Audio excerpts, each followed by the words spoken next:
Dear all the aspirants, good morning. आज हम लोग क्लास 8 का मैथमेटिक्स में इंट्रोडक्शन ऑफ ग्राफ पर किस तरह लेसन प्लान बनेगा उस पर डिस्कस करते हैं। क्योंकि ये तो उर्दू में लिखा हुआ है, लेकिन समझने के लिए आप इसको उर्दू, इंग्लिश, हिंदी किसी भी लैंग्वेज में समझ सकते हैं और अपने हिसाब से लिख सकते हैं। आइए देखते हैं। सबसे पहले लेसन प्लान नंबर 1, इसमें हम लोग लिखते हैं people, teacher, activity, roll number. Roll number में आप अपना जो रोल नंबर है वो लिख दीजिए, जो नाम है वो नाम लिख दीजिए, जिस क्लास में आपको पढ़ाना है वो क्लास लिख दीजिए, क्लास 8 में है। जिस डेट को आप पढ़ा रहे हैं वो डेट लिख दीजिए, सब्जेक्ट लिख दीजिए, मैथमेटिक्स, पीरियड और टॉपिक का नाम इंट्रोडक्शन ऑफ ग्राफ्स और फिर ड्यूरेशन ऑफ पीरियड। पीरियड में आप लोग 40 मिनट्स दीजिएगा या 35 to 40 मिनट्स, क्योंकि हमारे यहाँ 50 मिनट्स की हो रही थी इसलिए मैं 50 मिनट्स लिखा हूँ। देखिए, अब इसमें हम लोग सबसे पहले जनरल ऑब्जेक्टिव्स में लिखते हैं कि जो है स्टूडेंट्स को इस लायक बनाना है कि वह मैथमेटिक्स का जो मुख्तलिफ तस्वूर है, अलग अलग जो उसका डिज़ाइन है उसके बारे में जानकारी हासिल कर सके। फिर दूसरा क्या है पॉइंट कि तलबा जो है मैथमेटिक्स में, जो स्टूडेंट्स हैं मैथमेटिक्स में सीखे गए जो भी चीज़ सीखता है उसका जो है इमेज के बारे में, उसके तस्वूर के बारे में समझ और बेहतर बना सके। फिर क्या है तीसरा पॉइंट, तलबा मैथमेटिक्स को, जो स्टूडेंट्स को जो मैथमेटिक्स को लेकर जो दिलचस्पी है उसको बढ़ाना है। चौथा पॉइंट क्या है, तलबा मैथमेटिक्स को लेकर जो है मैथमेटिक्स के मुताबिक इस्तेमाल होने वाला मुख्तलिफ महारतों को पैदा करना, मैथमेटिक्स के बारे में उसमें ज़्यादा से ज़्यादा जानकारी इंक्लूड करना। तलबा के जहन में, तलबा के दिमाग में मैथमेटिक्स को लेकर बदलाव लाना और उनके दिमाग से रियाजी का डर को, मतलब मैथमेटिक्स के डर को ख़त्म करना है। फिर उसी तरह हम लोग का है स्पेसिफिक ऑब्जेक्टिव्स। इसमें हम लोग क्या है कि इस पार्ट को पढ़ने के बाद, पूरा करने के बाद, इस एक्सरसाइज को पूरा करने के बाद स्टूडेंट इस लायक बन जाएगा कि वह कॉग्निटिव डोमेन में लिखना है। फर्स्ट नॉलेज में जो स्टूडेंट्स है ग्राफ का इंट्रोडक्शन के बारे में पहचान कर सकेगा कि ग्राफ का इंट्रोडक्शन क्या होता है। दूसरा है कि ग्राफ को रिकॉल कर पाएगा। तीसरा है ग्राफ पर जो आने वाले सवाल होंगे उसका जो है सवाल को बनाने का तरीका बता सकेगा। और फिर सेकंड पॉइंट हम इसमें लिखेंगे वो कॉग्निटिव डोमेन में अंडरस्टैंडिंग में लिखेंगे कि जो स्टूडेंट है ग्राफ के बारे में सीखा गया जो चीज़ सीखेगा उसको अपना रोज़मर्रा की ज़िंदगी में इस्तेमाल कर सकेगा। और फिर स्टूडेंट दिए गए स्टेटमेंट को ग्राफ की कॉन्सेप्ट की मदद से मैथमेटिक्स की ज़बान में लिख सकेंगे। फिर इसका सेकंड पॉइंट है अफेक्टिव डोमेन में है कि स्टूडेंट ग्राफ की कॉन्सेप्ट पढ़ते वक्त दिलचस्पी को बयान कर सकेंगे, है ना, उजागर कर सकेंगे। तलबा ग्राफ के मुख्तलिफ पूछे गए सवालों का जवाब दे पाएंगे। और फिर स्टूडेंट रोज़मर्रा की ज़िंदगी से ग्राफ के माने ज़रूरत के मुताबिक इस्तेमाल कर सकेगा। तीसरा हम लोग जो साइकोमोटर डोमेन पर लिखेंगे कि स्टूडेंट जो है टॉपिक के मुताबिक सवालों को ज़बानी याद कर सकेगा, उसको बिना गलती के आसानी से लिख सकेगा, है ना। ये सब लिखने के बाद हम लोग आते हैं डायरेक्ट इंट्रोडक्टरी क्वेश्चन पर। टीचिंग एड में कुछ लिख दीजिएगा। टीचिंग एड के लिए जो है बोर्ड, चॉक बोर्ड, डस्टर, है ना, चार्ट, मॉडल, ये सब का इस्तेमाल करेंगे। और कुछ प्रीवियस नॉलेज में हम लोग लिख देंगे कि स्टूडेंट, मतलब जो टीचर इस बात को मतलब मान के चलता है कि स्टूडेंट्स को ग्राफ के बारे में कुछ बुनियादी जानकारी रखता है। अब इंट्रोडक्टरी क्वेश्चन में जो पहला क्वेश्चन हम लोग पूछेंगे, किसी का भी नाम लेकर के किसी स्टूडेंट का, कि रहमान आपके घर में कितने लोग रहते हैं, तो बच्चा जवाब देगा 10। फिर उसी तरह कोई दूसरा स्टूडेंट से पूछते हैं, नीनी आपके घर में कितने लोग रहते हैं, तो फिर बच्चा जवाब देगा 7। फिर तीसरे स्टूडेंट से पूछते हैं, सूरज आपके घर में कितने लोग रहते हैं, तो वह जवाब देगा 9। तो फिर टीचर पूछेगा, आप बताइए अभिषेक, इन तीनों में से सबसे ज़्यादा लोग किसके घर में रहते हैं, तो बच्चा फिर अभिषेक जवाब देगा रहमान के घर में। फिर पांचवा क्वेश्चन है कि इस इमेज या किसी इमेज या किसी चार्ट के मदद से क्या आप बता सकते हैं कि किसके घर में ज़्यादा लोग रहते हैं, तो स्टूडेंट जवाब देगा जी, और फिर बताएगा कि वो अपने कैलकुलस से, मतलब कैलकुलस के ज़रिए बता देगा कि रहमान के घर में ज़्यादा लोग या जिसके भी घर में ज़्यादा लोग रहता है। उसके बाद हम लोग लास्ट जो क्वेश्चन रहेगा इंट्रोडक्टरी क्वेश्चन पूछेंगे कि ऐसे चार्ट या ऐसे इमेज को हम लोग क्या कहते हैं, तो फिर बच्चा वहाँ पर कोई जवाब नहीं देगा, खामोश रहेगा या फिर कोई अपने हिसाब से जो जवाब देगा। तो फिर हम लोग अब अपने प्रेजेंटेशन पर आएंगे। प्रेजेंटेशन से पहले हम लोग लिख देंगे अनाउंसमेंट ऑफ द टॉपिक का अनाउंस कर देंगे कि बच्चों आज हम लोग ग्राफ के बारे में और ज़्यादा जानकारी हासिल करेंगे। प्रेजेंटेशन में हम लोग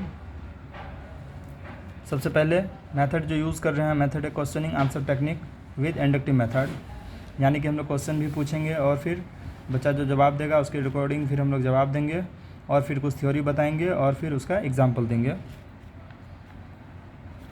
तो हम लोग स्टूडेंट से पूछ रहे हैं, किसी मैच में अबरार ने 25, रागिब ने 30 रन और साकिब ने 57 रन बनाया है। फिर दूसरे मैच में अबरार 56 रन, रागिब 30 रन और साकिब 56 रन बनाया है। इसी तरह 2 और मैच हुआ और इन तीनों ने कुछ रन बनाया। क्या आप सब किसी चार्ट या इमेज की मदद से सिर्फ देखकर या कम से कम कैलकुलेशन के बता सकते हैं कि 4 मैच में किसने ज़्यादा रन बनाया और रागिब और इब्रार में से किसने कितना ज़्यादा रन बनाया?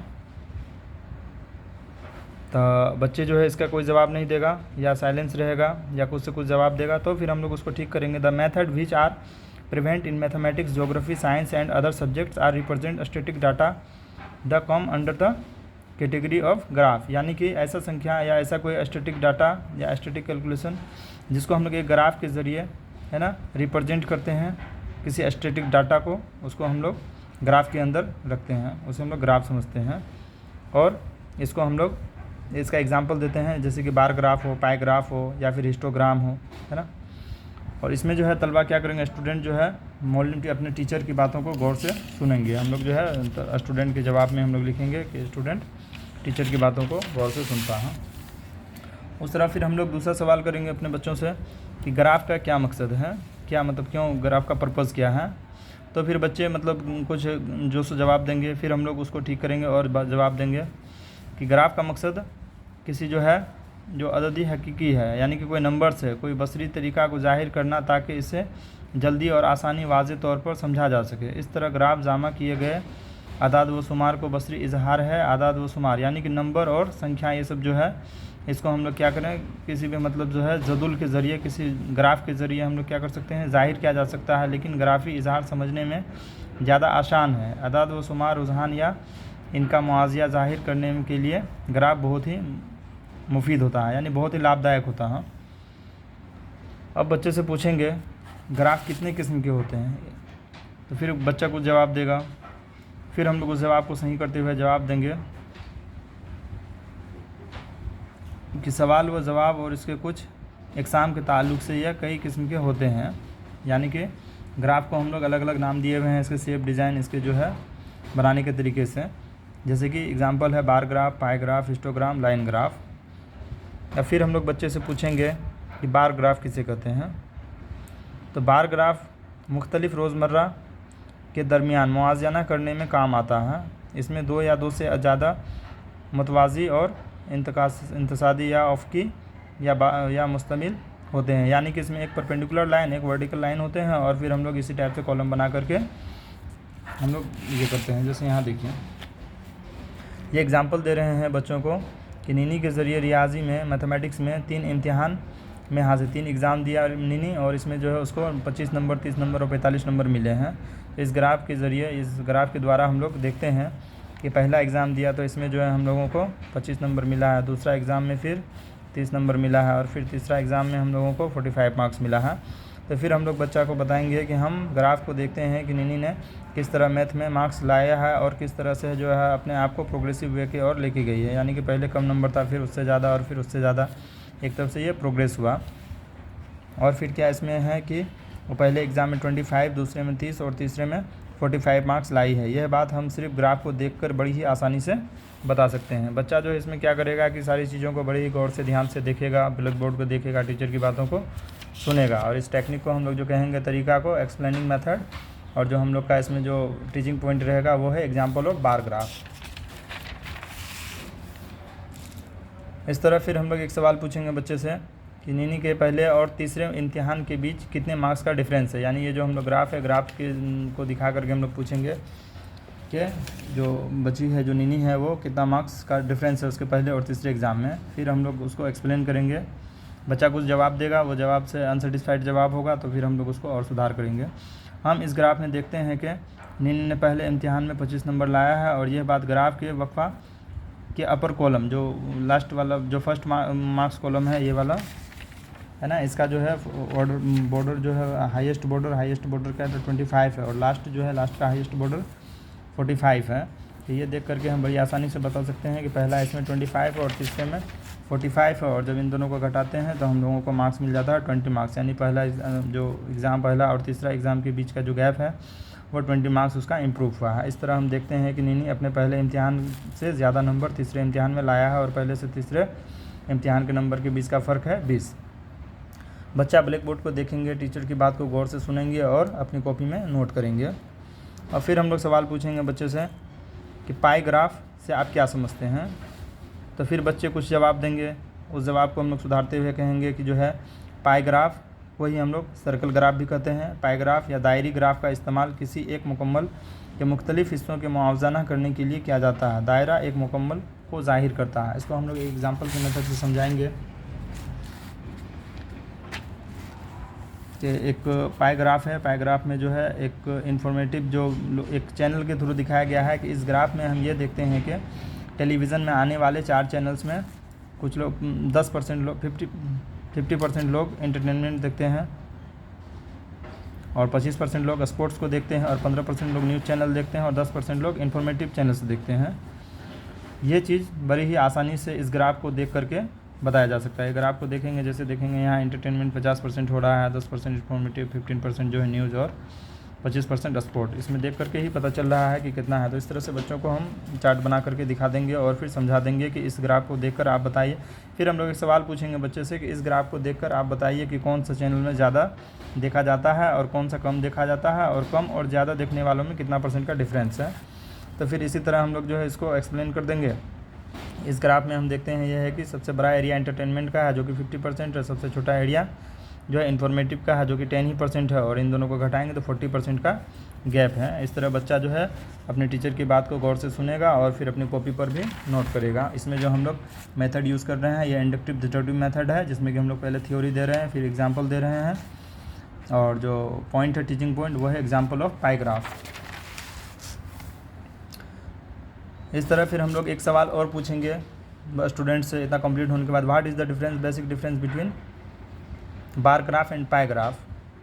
फिर बच्चा कुछ जवाब देगा तो हम लोग उसको एक कंप्लीट जवाब दे देंगे। ये bar graph is used to solve comparison among 2 categories, it may consist of 2 more parallel vertical bar, और या फिर जबकि a pie graph is used to compare parts of whole, the cancel represents the whole. हम लोग इस तरह से explain कर देंगे। उसके बाद फिर अगला सवाल बच्चे से पूछेंगे हिस्टोग्राम से आप क्या समझते हैं। फिर बच्चा कुछ जवाब देगा, हम लोग उसके जवाब को सुधारेंगे और कहेंगे histogram is a bar graph that serve the data in inverse intervals, it has adjacent bar over the intervals.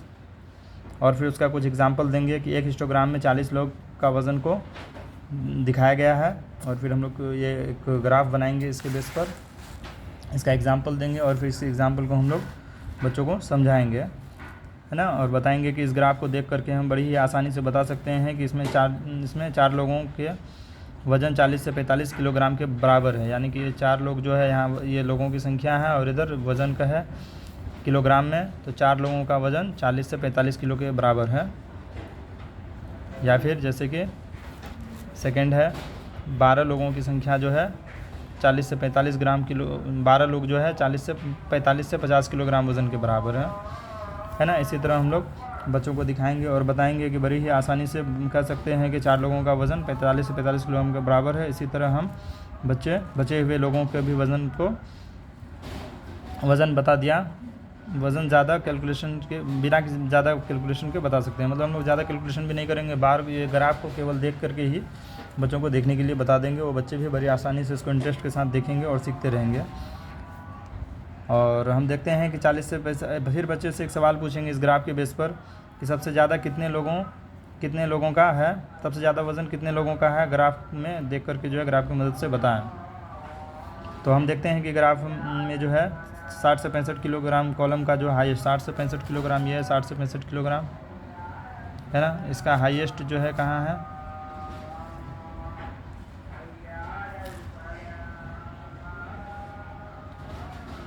ये 50 से 55 किलोग्राम सबसे हाईएस्ट है।